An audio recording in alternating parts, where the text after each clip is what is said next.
નમસ્તે, હું ડૉક્ટર નૈસર્ગી, તમારી ગાયનેકોલોજિસ્ટ. આજે તમારા બધાનું સ્વાગત છે મારા પ્રેગ્નન્સી કેર એપિસોડ 8માં. આજે આપણે જાણીશું પ્રેગ્નન્સી અને ઇન્વેસ્ટિગેશન વિશે.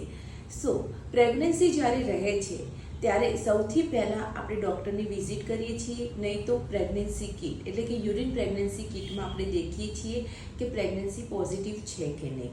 હવે આ પ્રેગ્નન્સી કિટમાં એક એસસીજી નામનો હોર્મોન હોય છે, જે વધારે હોય તો એનાથી સાબિત થાય છે કે પ્રેગ્નન્સી પોઝિટિવ છે. એના સિવાય પણ કન્ફર્મ કરવા માટે આપણે બ્લડ ટેસ્ટ પણ કરી શકીએ છીએ, જેને સીરમ બીટા એસસીજી કહેવામાં આવે છે. જો એ વધારે આવે તો પ્રેગ્નન્સી પોઝિટિવ ગણવામાં આવે છે. આ ઉપરાંત આપણે જ્યારે ડૉક્ટરની સાથે વિઝિટ કરીએ છીએ તો અમુક બ્લડ ટેસ્ટ અને સોનોગ્રાફી તબક્કાવાર અને અમુક મહિનામાં કરવામાં આવે છે અને દેખવામાં આવે છે કે બાળકનો વિકાસ બરોબર છે કે નહીં અને માતાનું દરેક વસ્તુ બરોબર છે કે નહીં.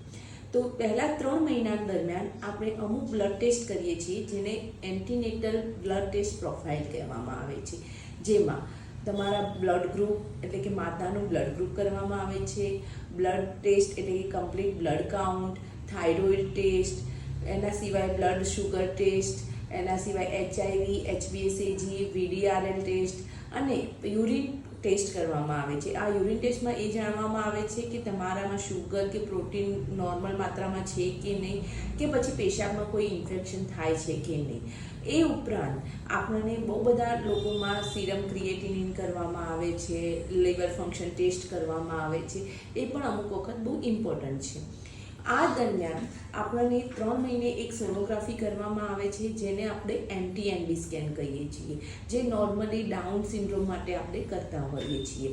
અને બહુ બધા જગ્યાએ આપણે ડાઉન સિન્ડ્રોમ માટે ડબલ માર્કર ટેસ્ટ અને NIPT પણ કરતા હોઈએ છીએ, જે સ્ક્રીનિંગ ટેસ્ટ છે, જેનાથી આપણને ખ્યાલ આવે છે કે બાળકની અંદરના રંગસૂત્રો નોર્મલ છે કે નહીં, કે કોઈ ખોડખાંપણ છે કે નહીં.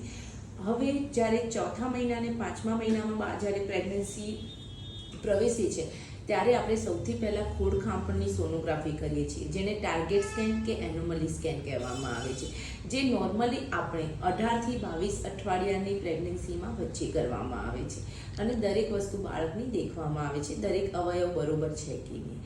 આ ઉપરાંત જ્યારે પ્રેગ્નન્સી 6થા મહિનામાં પ્રવેશે તો 6થા મહિનામાં 24 થી 28 અઠવાડિયાની વચ્ચે આપણે એક ગ્લુકોઝ ટોલરન્ટ ટેસ્ટ કરીએ છીએ, નહીં તો ગ્લુકોઝ ચેલેન્જિંગ ટેસ્ટ કરવામાં આવે છે, જેમાં આપણને ખ્યાલ આવે છે કે બાળકના કારણે કે પ્રેગ્નન્સી દરમિયાન ડાયાબિટીસ આવવાના ચાન્સીસ છે કે નહીં. જો ડાયાબિટીસના ચાન્સીસ દેખાય તો આપણે એ પ્રમાણે પેશન્ટને ગાઈડ કરીએ છીએ અને એ પ્રમાણે આગળના બ્લડ ટેસ્ટ કરીએ. હવે છેલ્લા 3 મહિનાની પ્રેગ્નન્સીમાં આપણે અમુક ટેસ્ટ કરવાના હોય છે, જેવી રીતે લોહીના ટકાવારી દેખવાની હોય છે, પ્લેટલેટ કાઉન્ટ એટલે કે શ્વેતકણો કેટલા છે એ દેખવાના હોય છે. આ ઉપરાંત આપણે બાળકનો ગ્રોથ સ્કેન કરીએ છીએ, જેમાં આપણને ખ્યાલ આવે છે કે બાળકનો ગ્રોથ બરોબર છે કે નહીં, બાળકનું વજન બરોબર છે કે નહીં, આજુબાજુનું પાણી બરોબર છે કે નહીં, બાળકની પોઝિશન કેવી છે, એ બધા માટે આપણે આ સ્કેન કરવામાં આવે છે. બાકી જો પેશન્ટને ડાયાબિટીસ કે બીપી કે એવી કોઈ તકલીફ હોય તો અમુક એના માટેના સ્પેશિયલ ઇન્વેસ્ટિગેશન કરવામાં આવે છે, જેવી રીતે કે BT, CT, platelet count, APTT, એના સિવાય liver function test, serum creatinine, uric acid, urine protein, આ બધા ટેસ્ટ સ્પેશિયલી અમુક પ્રોબ્લેમ હોય તો જ કરવામાં આવે છે. બાકી મેં તમને કહ્યું એ પ્રમાણે નોર્મલ ANC પ્રોફાઇલ કરવામાં આવે છે.